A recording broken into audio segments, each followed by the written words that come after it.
Mexico border cross કરી અમેરિકામાં illegally enter થવાના પ્રયાસમાં 2 ગુજરાતી બાળકોના મોત થવાના મામલામાં હવે મહત્વનું અપડેટ આવ્યું છે. મે 2025ના ફર્સ્ટ વીકમાં બનેલી આ ઘટનામાં કેલિફોર્નિયાના દરિયાકાંઠે એક બોટ તોફાની મોજાની થપાટ વાગતા પલટી ગઈ હતી અને તેમાં 19 લોકો સવાર હતા, જેમાં એક ગુજરાતી ફેમિલીનો પણ સમાવેશ થતો હતો. જે 2 ગુજરાતી બાળકોના બોટ પલટી જવાને કારણે મોત થયા હતા તેમના નામ પ્રિન્સ પટેલ અને માહી પટેલ હતા.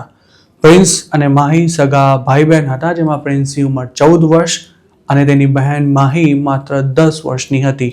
આ બંને ગુજરાતી બાળકો સાથે 2 મેક્સિકન્સ પણ આ દુર્ઘટનામાં મોતને ભેટ્યા હતા અને તેમાં માહીની બોડી છેક 10 દિવસ બાદ રિકવર કરી શકાઈ હતી. પ્રિન્સ અને માહીના પેરેન્ટ્સ પણ પાણીમાં ડૂબી ગયા બાદ ગંભીર હાલતમાં હોસ્પિટલમાં એડમિટ કરવામાં આવ્યા હતા અને બાળકોના પિતાને તે વખતે લાઈફ સપોર્ટ સિસ્ટમ પર રાખવાની પણ નોબત આવી હતી.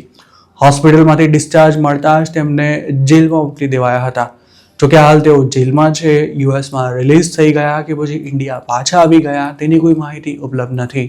આ કેસમાં અમેરિકન ઓથોરિટીએ 5 મેક્સિકન્સને આરોપી બનાવ્યા હતા, જેમાં એક આરોપીને તાજેતરમાં જ 16 મહિનાની જેલની સજા સંભળાવવામાં આવી છે. જે બોટમાં 19 લોકો સવાર હતા તે મે 4ના રોજ મેક્સિકોથી નીકળી હતી અને બીજા દિવસે સેન ડિએગો કાઉન્ટીના ડેલ મારના દરિયાકાંઠે તે પલટી ખાઈ ગઈ હતી. જે 2 મેક્સિકન્સ આ ઘટનામાં મોતને ભેટ્યા હતા તેમાં એકની ઉંમર 18 વર્ષ અને બીજાની 55 વર્ષ હતી. અમેરિકાની પોલીસે બોટ પલટી ગઈ તે વખતે દરિયાકાંઠેથી જ 2 ડોંકર્સની ધરપકડ કરી લીધી હતી. મેક્સિકો સાઇડથી આવી રહેલા પેસેન્જર્સને લેવા માટે 3 ડોંકર્સ અમેરિકામાં ગાડીઓ લઈને દરિયાકાંઠે ઊભા હતા અને તે પણ પોલીસના હાથમાં આવી ગયા હતા. આ કેસમાં બોટ ચલાવી રહેલા 2 મેક્સિકન્સ સામે હજુ ટ્રાયલ શરૂ નથી થઈ, જ્યારે પેસેન્જર્સને લેવા આવેલા 3 ડોંકર્સે પોતાનો ગુનો સ્વીકારી લીધો છે. કોર્ટે જેને સજા સંભળાવી છે તે ડોંકરનું નામ સર્જિયો રોહાસ ફ્રેગોસો છે અને તેની ઉંમર 31 વર્ષ છે. તેની ધરપકડ ચોલા વિસ્તારમાંથી કરવામાં આવી હતી.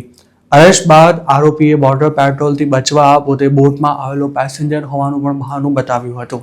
અમેરિકામાં ભલે આ મામલે ગણતરીના મહિનામાં જ આરોપીને સજાનું એલાન થઈ ગયું હોય, પણ ઇન્ડિયામાં તો આ અંગે ગુજરાતી ફેમિલીને મોકલનારા એજન્ટો સામે હજુ સુધી FIR સુદ્ધા પણ નથી નોંધાઈ.